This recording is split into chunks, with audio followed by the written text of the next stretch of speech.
Man, oh man, like, whoa! This has been a very, very interesting year. Well, last year was very interesting. I mean, it was wild. I'm not going to lie. 2020 was supposed to be like this start to this great year. It was supposed to be amazing, but the luck guys just had obviously other plans. Um, things were going well for me at the beginning of the year, and I just started using Unity to make augmented reality stuff, and I was trying to make my first app. I was back to freelancing after I left my job.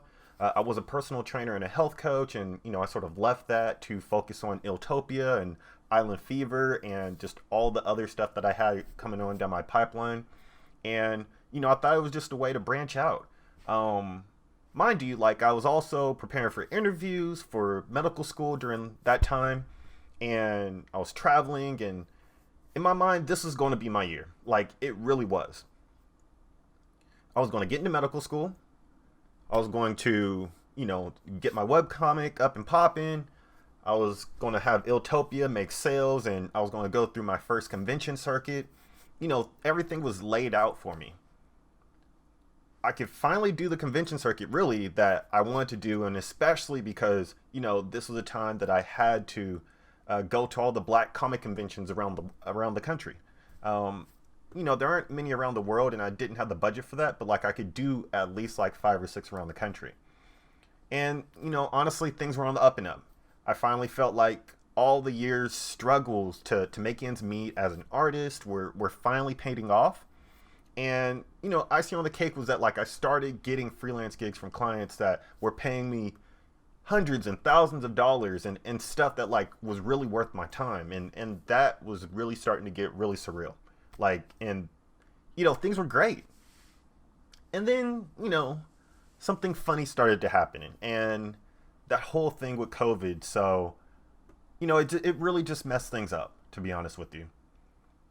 Projects started getting canceled left and right, and all the conventions started shutting down. Even the projects and conventions that made up for the cancellations that got shut down initially, those even got shut down. Even all the healthcare shadowing and mentoring work that I did at schools, all of that was literally gone.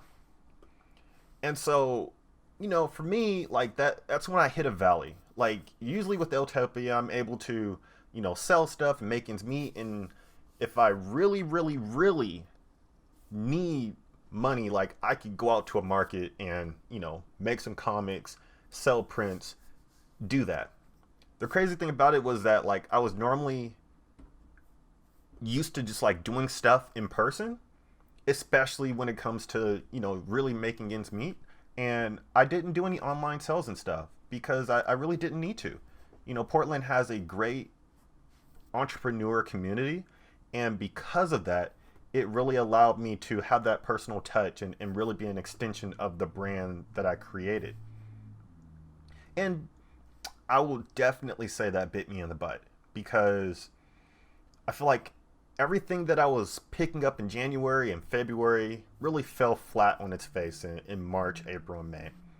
And, if I was more forthcoming and trying to get on online sales and stuff like that with e-commerce, if I would have done that back in 2019, leading into 2020, I would have had a better footing.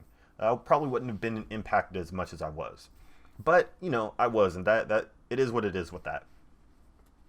Uh, I mean, to be honest with you, like the months that I just mentioned, March, April, May, those were pretty much a blur. Uh, no money was really coming in. Like the money I hoped to have for these projects was not there. I couldn't make sales. There were no platforms for me to like do things.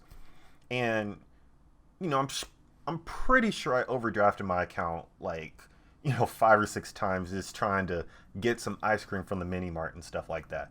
God forbid trying to get toilet paper and stuff, but just little things really put me you know, at wit's end. And I was feeling like, honestly, I was just feeling like everyone else. Like I didn't know when it was going to be over.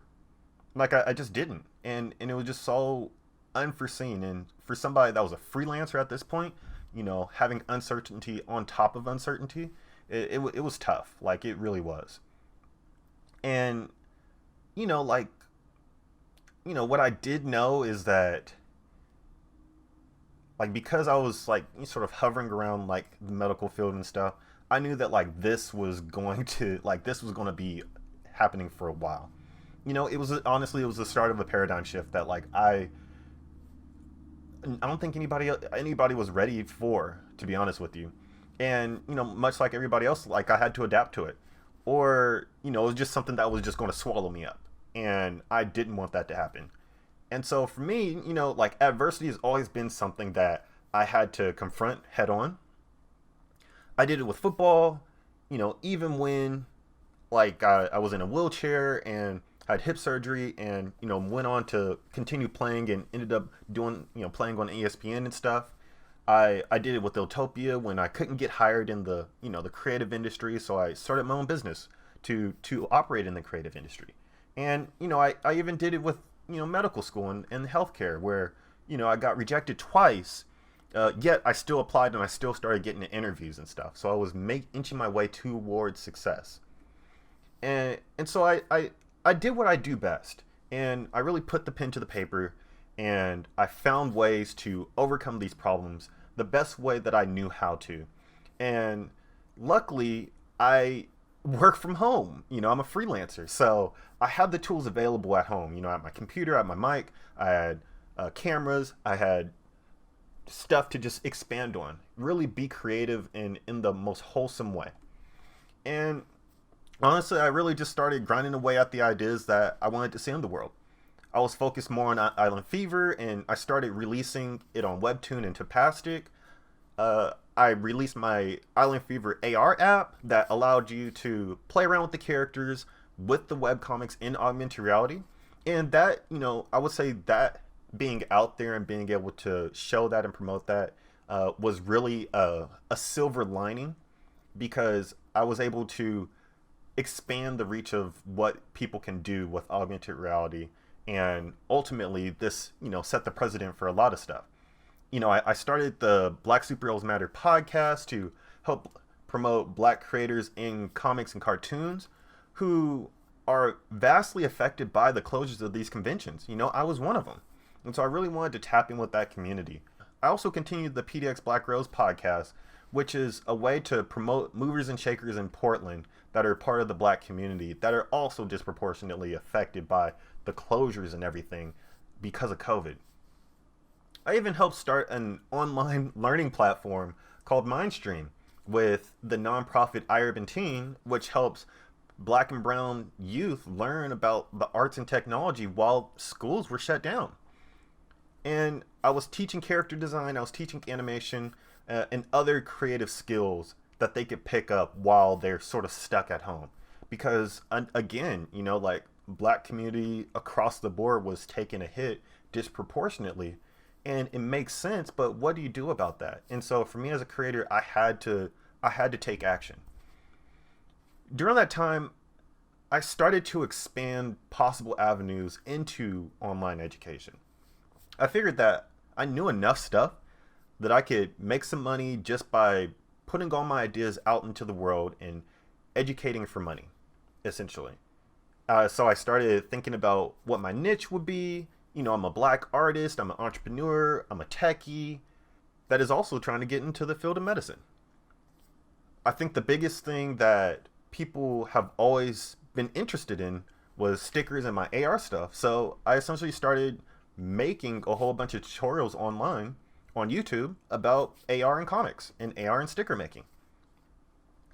And ultimately, I just wanted to be known as that Black comics AR guy on YouTube. That was it. I would eventually make courses on Skillshare and Udemy and have thousands of students across the world and learning from me, and I didn't really need any credentials, just an idea and a way to deliver it to the people, essentially. And that was it. That was the goal. Make YouTube videos, teach people how to do stuff, sort of be at that intersection of cultural relevance and Blackness, and really pave the way for other creators that look like me that are also feeling the grunt of these problems as well. And so I did all the research, converted my personal podcast, the Stucky podcast, into the Stucky and Augmented Reality podcast. And I set out to do that. I just figured that I could make an impact in a short way by making projects, sharing them on Twitter, posting the process on YouTube, and rinsing and repeating, to be honest with you. If I did that enough, people will catch on, and more importantly, because there's no black people in the AR space doing exactly like what I'm doing, I would essentially stand out. And that, I mean, that happened for the most part. This is where things get interesting. They get really interesting because I felt like January and February were full of optimism. March through May were full of sort of broken dreams and just grinding away for the most part, you know. And then once June hit, things really started to change. I got rejected by all the medical schools that I applied to, again, making the total over 50 schools that I got rejected from.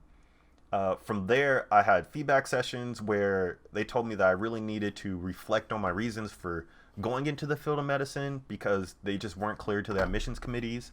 And, mind you, in the pandemic, like we're literally in the middle of the pandemic, and we're in the middle of this like biggest thing of the year, which is sort of the shortage of physicians in America that are black. Shortage of physicians in general.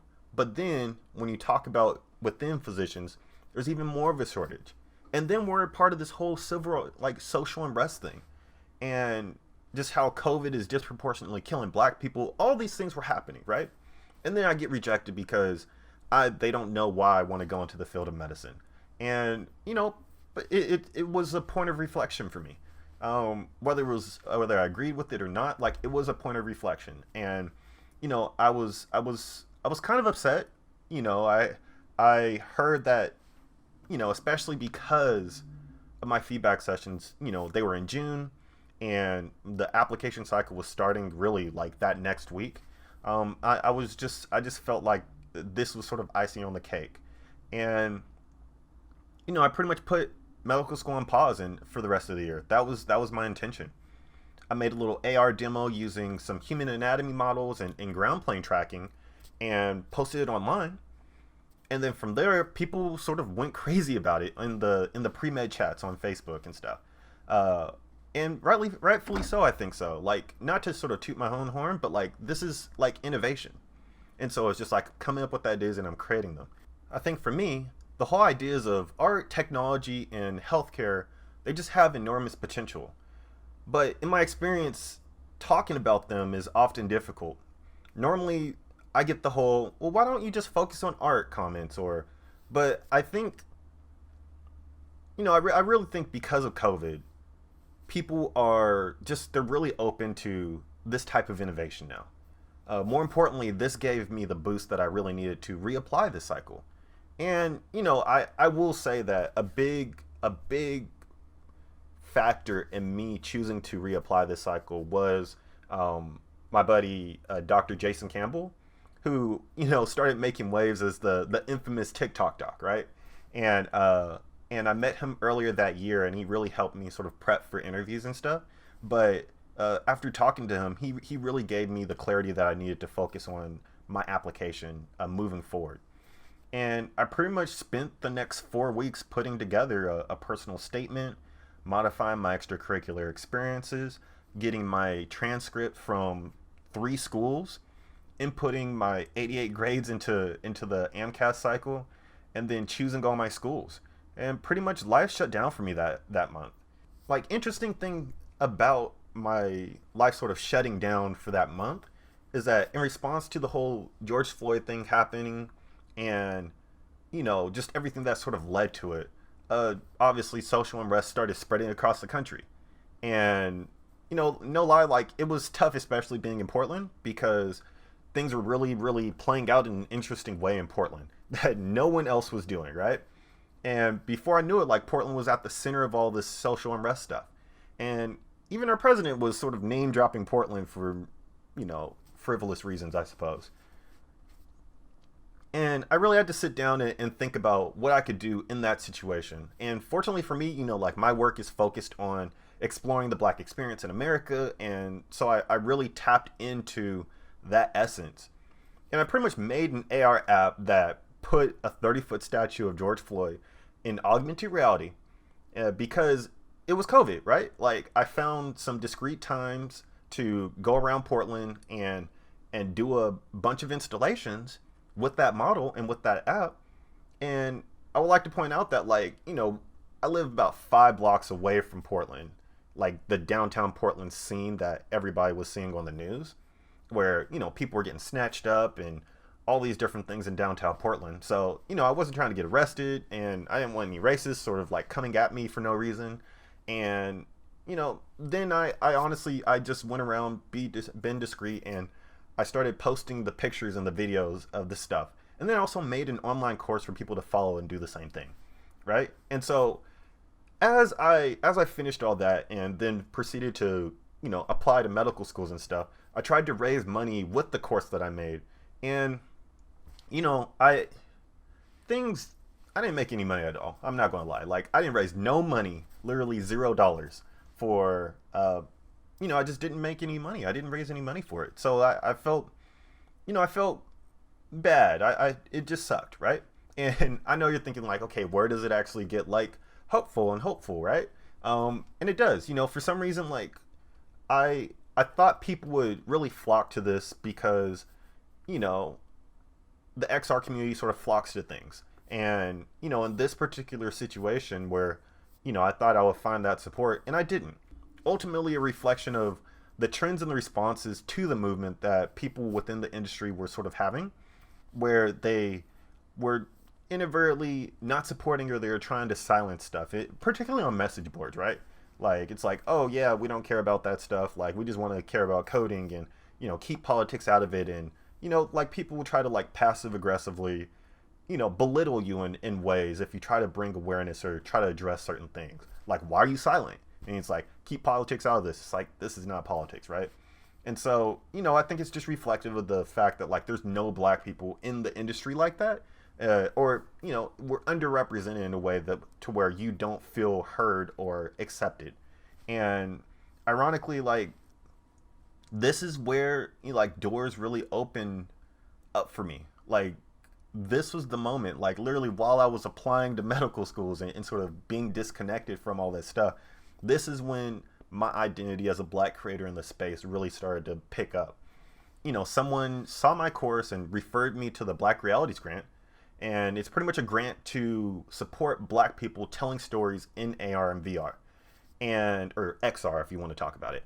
And I thought this, honestly, like I thought this was perfect for me, like to get the support that, like honestly, to like get the support for the things I was doing. Like it was literally, I feel like this was made for me. And so I felt like their whole mission really just aligned with literally like my body of work at the moment. And so I applied. I applied to it, ended up being the second winner of the grant. I didn't get it the first time, but I ended up getting it the second month that they had the grant. And not only did that come, but some cash came with it, and also support for my project, because I proposed essentially Eyeland Fever as the black storytelling experience. And more importantly for me, like, me and the other winner were ultimately invited to speak at the Unity for Humanity Summit, where we spoke about the telling of black stories with immersive technology. I mean, that honestly, like that was crazy, because like being part of that platform was, that was sort of the pinnacle of success. Like how can you get any better than that for me being a year into like Unity, right? So like kid you not, I went from opening Unity in December of 2019. It was December 11th, 2019. And I went from there to speaking at the Unity for Humanity Summit in October 2020. Like that's pretty crazy. Like that is pretty crazy, right?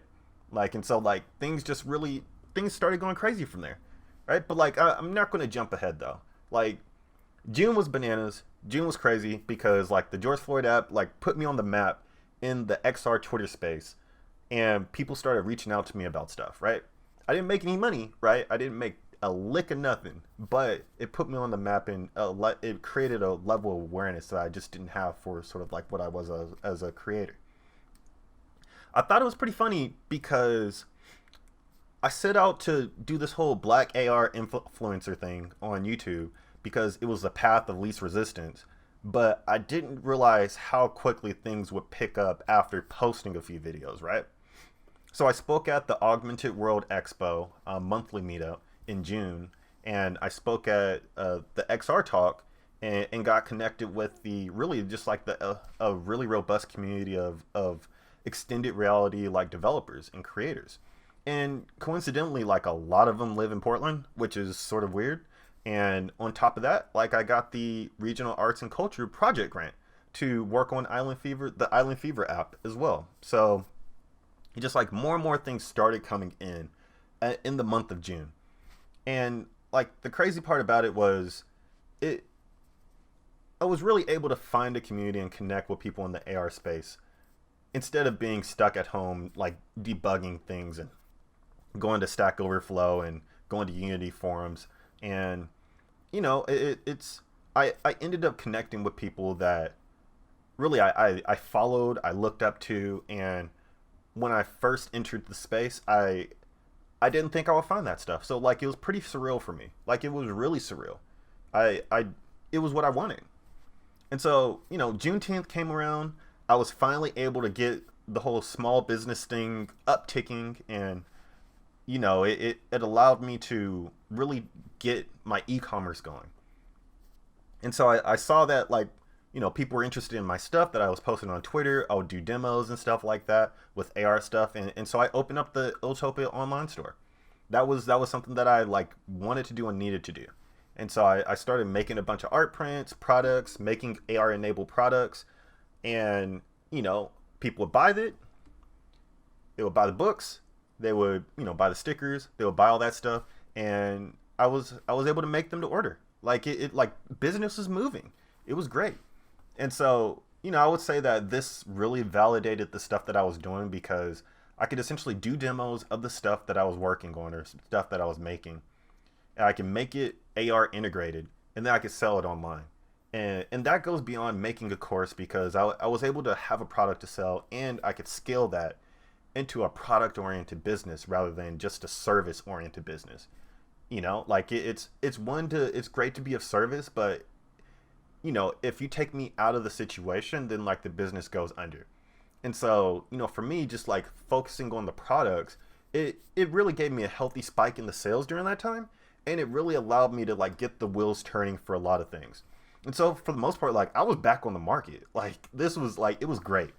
And honestly, like my friend hit me up and he was trying to do a banner, and you know, he wanted it to be like 15 feet long and stuff like that. And it was really around the circumstances that we saw, you know, with George Floyd and stuff. And so he hit me up and was like, hey, you know, I see things are going with you. How about we do this dynamic banner, and things will just be, you know, things will be great. He's going to post it on 4th of July. He's going to hang it across his business. He lives in Bend, Oregon. So for those that know Bend, Oregon, like you know, things got interesting. I'll just say that.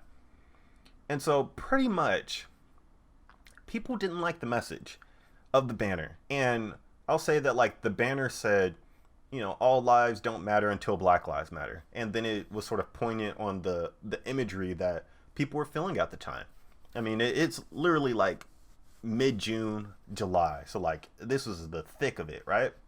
And so at the end of the day, you know, like people started proclaiming that like the images were racist and this was anti-American, and they proceeded to try to seek legal action to like have the banner taken down and getting landlords involved and stuff like that. And I suppose the metric of success for this banner was to gauge how many people would be offended, particularly white people, because it's Bend, Oregon. And I think that, you know, at the end of it, yeah, we had to take down the banner and stuff like that, but we went into it trying to make a stamp, essentially, and we essentially did that, and we made an impact in it in a way that was, you know, impactful, noticeable. And so by the by the time the essentially by the time the summer came to an end, things were really on the up and up, right? Like Unity for Humanity Summit happened. Uh, you know, that put me and my work on the map on across the globe, really, because it was an international conference. From that, many people were reaching out to me for speaking engagements and other stuff. I got accepted for a position at the Portland Community College, and I accepted a position at Portland Community College to teach and build out their immersive storytelling curriculum for it from it. Not only that, but I got an opportunity to mentor a group of black and brown students and teach them how to build the very things that I'm doing now. And like literally that's like leveling up like my whole mission with the funding and support that I can get. And so it really put me in a very interesting position because I didn't have to just focus on selling stuff, right? Like I am being an educator. I'm being able to directly impact people through the work that I'm doing. And that's something that I've always honestly I've always wanted to have that. Like I've always wanted to have that sort of position and privilege, and I do now. Like it's crazy. Like I have it, and I just think it's pretty cool that I get to wake up to emails of PhD programs interested in having me just speak to their students. And like I don't have a PhD, so like it's pretty cool, right? I have a master's, but like I don't have no PhD. And then like medical schools, so like they've always like, and then medical school is always there, right? Medical schools always find a way to like resurge back into things when like things get busy. And so after the Unity for Humanity Summit, I started getting secondaries. And so like after applying to like 30 schools, I got 20 secondaries back. And so for the most part, like those that honestly, like for those that don't know how medical school application processes work, you have primaries, secondaries, interviews, and then decision day. And primaries are sort of like general interest in primaries are sort of like a general interest application. If you want to go to medical school, you do primaries. You can send them through a variety of ways. They're like USMD schools, USDO schools, Texas MD schools, Texas DL schools, and then there's Caribbean schools or international medical schools. From there, if a school likes you and wants you to, look at them further, they want to like dive deeper into you, they'll send you a secondary. These are pretty much the school specific, but for the most part, like most schools sort of have overlap in the questions that they ask you. And if you get a secondary, that's good. That's really good. Interviews are sort of the next phase if they really, really like you. And then by decision day, hopefully you'll have some medical school offers that you can choose from. Most people only get one, but if you have offers, that's great too. And so with secondaries, I had a bunch of help with these. And honestly, like shout out to Project Short, shout out to the group of people that I Dream Launch. Like shout out to everybody that really, really helped me because they really helped me get through this. And for the most part, like I had to shut everything down for like another couple of weeks. And so it's like, every couple of weeks or every couple of months, I have to shut things down just to focus on like the medical school stuff or just the medical school application. And so once the applications were in, I finally was able to finish the project that I was working on that got me into AR specifically. And that was the Flossin Media augmented reality experience. And the goal with that was to find a way to make black stories innovative and immersive. And I found that, answer with AR, essentially. I worked on building out the experiences for a while and was able to release the vision into in an exciting way, essentially. I worked on building out the experiences for a while and was able to release the vision in an exciting way with animation and a whole bunch of different things. With animation, with journalism, with gamification, etc.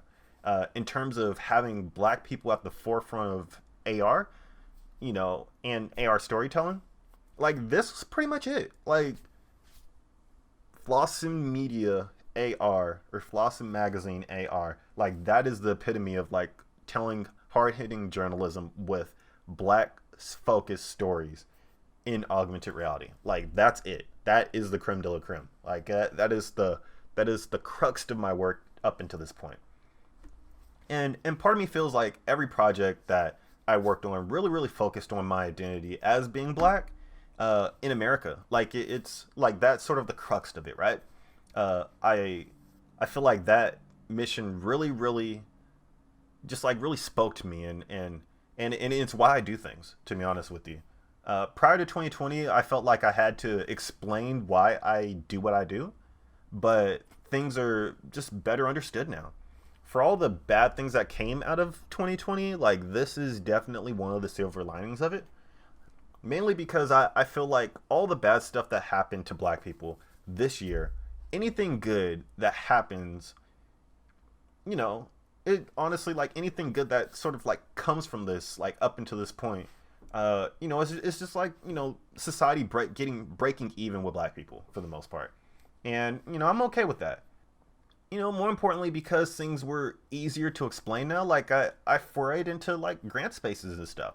And, I got to enjoy the benefits of being a creator that really is able to do things authentically and find support for it. And so I pitched a whole bunch of projects and sought after a whole bunch of opportunities. And I definitely have to shout out my friend Jen for that, because she was really helping me navigate this space as well. But I was honored to speak to, like things were crazy, right? Like, mind you, like I spoke at the Unity for Humanity Summit, and I spoke about exploring blackness with innovative storytelling, right? But not only that, like I was chosen for the Changemaker Showcase for inclusive storytelling. Like Island Fever was like making waves, right? It was an idea that I came up with that just started. It really resonated and it touched a nerve with people. And so like I also spoke at the Augmented World Expo for AR for social justice, and that really tapped into like all the stuff that I did with the George Floyd app and course. And I was on the XR talk, and I was featured there, where I was talking about like making AR for comics. Like it's like these were the things that like I sort of just stumbled into and thought was cool and really explored more and more of it. And I got accepted into the Imagination Project, which was a 3-month residency that allowed me to work on, a project with support from Creative Mornings Portland and Wacom, which is like, dude, like I gotta get support from Wacom. And, for me that loves Wacom products and essentially just like lives on my tablet, like it was surreal. With it, like I did Inktober, which is like a 30-day like art challenge based on prompts. And, they gave me a sketchbook that I could use for the month of October. So I did that. And from there I proceeded to work on an animated intro that I'm still working on. But this is for my series Island Fever. And it's just finding that support to continue doing the work that I'm doing. It's been crazy, right? And so during the process, like, I did lose my old tablet, but and this was a tablet that I had since 2013, right? So like I did Pokemon Torque Team on it, literally did every single thing on that thing. And so, when it died, like when I lost it, like it sucked. But, I was able to get support to get a new one, like an updated one or like a loaner. And then, because, I was getting supported by Wacom at that for the program. And then like more and more things just started happening, right? Like I got accepted to the Jordan Snitzer Museum of Art for Black artists for Island Fever again. And this is interesting because essentially this is an exhibition that I'll do with Island Fever for like the demo, like the version 2 demo in 2021 essentially. And it's going to be an exhibition, like an art gallery, like a physical art gallery. So like I've always wanted to do one of those where I have pictures on a wall and people see sort of like the chronology of it, but I could do that with AR and the app and stuff too. And then I also got accepted as a winner for the PDX Cares Capturing the Moment grant. And that's for the George Floyd Augmented Reality project, which was the app in the course on how to make apps just like that. And this is really to focus on, like being inclusive and being innovative in a time of strife. And I was accepted into the Portland incubator experiment as well, which, to make a low cost AR headset that allows me to bring just hands-free augmented reality and mixed reality to mobile phones. And this all sort of plays into like this bigger concept of like my vision of like my impact from on the industry essentially, right? Because it's like I'm creating AR content and I'm creating AR books, and then I'm creating a headset that allows you to experience this AR content in a way that's innovative and that's sort of antithetical to the industry. And I've been able to find support for these ideas. Like it literally came up like this is what happens when you put pen to the paper and you're used to overcoming adversity. Like opportunities just come, and they did. Like it's and it's really crazy for me, right? Over the summer, right? Like one of the many projects that like I really tried to do was just like level up the book experience, like by integrating augmented reality into it in a seamless way and make mobile AR headsets more accessible, because nobody has time to you know really dish out $5,000 or $2,000 or $500 for a headset that's only an accessory, especially after paying $1,000 for a phone already, right? Like, why can't there be something that costs like $10, $15 that you can just pop your phone in and enjoy the experience? Like, and that's what I set out to do. Like, it's ambitious. Yes, it is ambitious. Like, it's really ambitious. But I was able to make like tons of progress with it. Like, I literally, like made a made it. Like, I made it. Like, it works. And more importantly, I was able to find support to sort of like scale it beyond what it has. And so, like I really hope to have a bunch of new updates for that really soon, especially because I like I was honored to do a whole bunch of different things, and like it's just pretty surreal to me, to be honest with you. And so, aside from all the art and techie stuff that I've done, because I feel like there was just a lot of stuff that happened. I also joined the crew as a radio co-host. So with Numbers FM, I joined the Rooted Rose radio show with my friend Arya Mormon, and that's been I mean really great. And mind you, like right now we're sort of shut down, but we're going to be back on the radio pretty soon. And then I joined Willamette Weekly as a cartoonist for the newspaper with my newspaper comic A Moment in Utopia. And that's really just sort of coming back to the basics where I started this whole journey being a cartoonist for the school newspaper. And so now I'm a cartoonist for a newspaper in Portland, and people were reaching out to me and saying, "Hey, I saw your comic," and it's like, this is pretty crazy. Like, I'm getting published again. And then, more importantly, Pokemon Torque Team always finds a way to come back, like regardless of whether I like it or not. And so Pokemon Torque Team went viral on TikTok, and it amassed like 34,000 followers and millions of views literally overnight. Like, I went to bed, I had 4,000 followers. I woke up, I had 34,000 followers. Like, that is wild. And literally overnight, I was able to be part of the TikTok Creator Fund, and started making money. And then very quickly, very quickly, there was this wave of like black creators that started getting shadow banned on TikTok, and I ended up being one of them. So that was fun. I would just say that was definitely fun. But that's just a side project, and I'm always just innovating with that and just using that as a way to just do stuff. And so, you know, holiday season came around. Iltopia really just sort of made the mark there. Mind you, it's like a modest mark, right? So like Iltopia ended up like doubling its sales. So last year I had around $7,000 in sales in 2019, and then we doubled it to like 14,000 in sales in 2020. So like that was really really good, because I've been grinding away, and a lot of people that know me, like I've been grinding away at Iltopia for the past like at least since I've been in Portland, right? So like since 2015, I've been grinding away at it, and it's I'm glad to see that like I'm starting to make headway with it, because this is the opportunity that like I've been using to like sort of get a career in something, and when there was no other opportunities. And so, it just makes me feel good that like I'm actually like people find value in it and value in the stuff that I'm creating. And so, for me, like I was featured on like Travel Portland, I was featured on Bill Oregon, Coin 6 News, and like My People's Market, all these different things.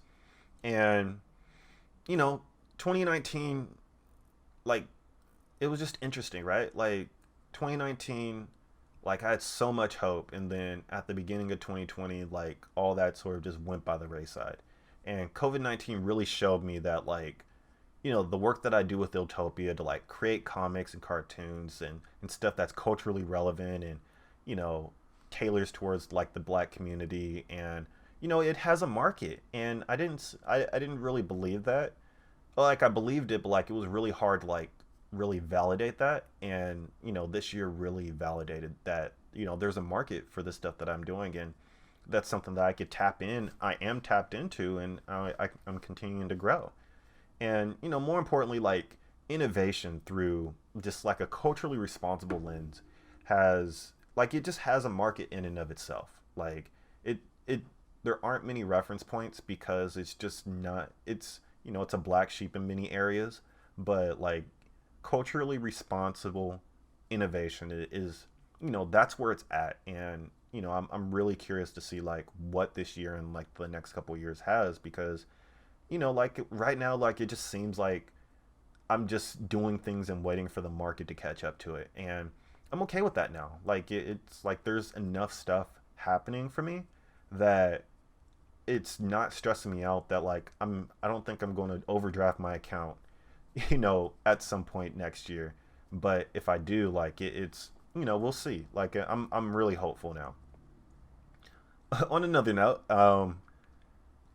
me and my girlfriend, we're also foster animals. So if you follow me on social media, you'll randomly see animals that we're taking care of. And so we foster a lot of animals with the Oregon Humane Society. So if you live in Oregon, or if you live in Portland, or Southern Washington, or any of those, definitely tap in with them because they are amazing. And so 2020 for us was a big year for fostering animals because we fostered 5 kittens. We fostered a cat, a mother cat, who had those kittens, and we essentially fostered 2 puppies as well. And so we amassed like 600 volunteer hours as foster parents during the pandemic. And that was definitely a good distraction. I think I always have anxiety when it comes to animals because I have all this technology and tools and stuff. Like I have a $3,000 Wacom tablet, and the last thing I want is a cat jumping on it, right? And so it's it did come with its level of stress, but I'm always appreciative of these experiences and opportunities. So shout out to my girlfriend for forcing me to go through this stuff, because it does allow me to take a step away from me and think about other people sometimes. Like it's good. I really appreciate it. And so like the elephant in the room is like always medical school, right? Where's that going? And so there's been a very interesting increase in interest in what I do, and as for me as like a potential medical school candidate. So as an augmented reality developer, as a creator, like things have been really interesting this cycle, because I'm sort of having these successes in innovation, and I'm creating projects and showing visions come realized. I got 4 interviews so far, and I'm sort of keeping my fingers crossed. Like I had 2 interviews last year. I got 4 interviews this time. Like this is great, right? Like I'm really excited about it, and I really think that this may be the year. You know, like I'm working on projects that I have. One of them in particular is this human anatomy project that I'm using like human anatomy models and mixed reality and augmented reality. And I posted a few things about it, but I'm going to be like you know working on this a little bit more. And that will be interesting. It will just be a very interesting year to see all these things happen. So, like all in all, like 2020 was like it was a year. It was crazy. Like it was crazy. Like so many ups and downs, so many ups and downs. Um, just so much stuff, right? Like, like family members catching COVID, family members and friends dying from COVID, like, you know, losing money, losing jobs. Like I like went through all that stuff, right? Like it sucks, and it really makes you like revisit everything. Like I one of the things that I tried to do during when the whole lockdowns and stuff started is I tried to like learn, I tried to be a break dancer and like that mess lasted all of like 3 4 days, and then I got distracted and started doing other stuff. And it's I think 2020 was one of those years that will always resonate with us in terms of like the defining moments of our lives. This year, I mean, just this whole event, because we're still in it, but this whole event will forever be that sort of timestamp of like what were you doing during the lockdown. And so, what did you do during the lockdown? Like, how did you change during the lockdown? Like, what came out of the lockdown for you? How was your life impacted? And for me, it's like, this it took a like it's just crazy, right? Like it took a pandemic, it took the lockdown and a pandemic for me to find my identity as a young professional and find a career. Like it's you know like all the stuff that I do, I felt like it was just sort of things to stay busy, but I wasn't making money on it. I wasn't able to you know I wasn't able to do much with it, but put videos on YouTube and share stuff. And so now it's like I literally have a career doing this, and it feels good. Like, man, like I am booked up till at least July, June or July right now, and I've never had that level of security that like pre-pandemic I never had that level of security. Like I'm paying off my credit card debt, like I'm doing things that I'm able to do. Um Not making a lot of money, but like I'm living comfortable, a lot more comfortable now, and I think it's just because it's I found the support that I needed to do things, and I reciprocated it. I made the sacrifices on behalf of you know end goals that I had a vision for. And so for all those that stuck around and listened and tapped in with me here, like 2020, if you guys didn't know, like there were so many things that happened in this for sort of the stuck on an island, or Iltopia stuff. Like there was just a lot of stuff that happened, and I'm really really fortunate that all you guys were able to see me on this journey and see me get through the year. And so for those that aren't familiar, make sure to tap in with Iltopia, shop.iltopia.com, to get your merch, get your AR stuff, get your comics, get your cartoons. Make sure to hit me up on social media stuff. I'm always open to just chat with people. Make sure to check me out on Patreon. Check out the podcast. Check out all the different things that I mentioned that I'm doing, and more importantly, share, continue sharing and being awesome with each other. Like it's like I think the thing about the pandemic and the thing about the lockdowns and stuff is we realize that we all need each other to get through all this stuff. And much as like I need you to continue watching my stuff and checking me out, I need that response, and I need that inspiration from other people. And this is the things that really get us through this crazy times that we're in. And so, without further ado, I really appreciate everyone for an amazing year, an amazing year of support, and an amazing year of inspiration, and an amazing year of determination, and an amazing year of just everything that helped me get to the point that I'm at now. And I continue wanting to be of service to everybody by just creating awesome things and inspiring others to overcome adversity. So much like what I say with Utopia, the purpose of my body of work is to educate, empower, and entertain. And if I'm able to do one of those things, I'm on the right direction. If I'm able to do two of those things, I'm getting closer to my end goal. And if I'm able to do all three, then I would have realized the mission in its full and authentic form. And so, with that, I'll leave you all to it, and really appreciate you all. Thanks. I hope that 2021 yields fruitful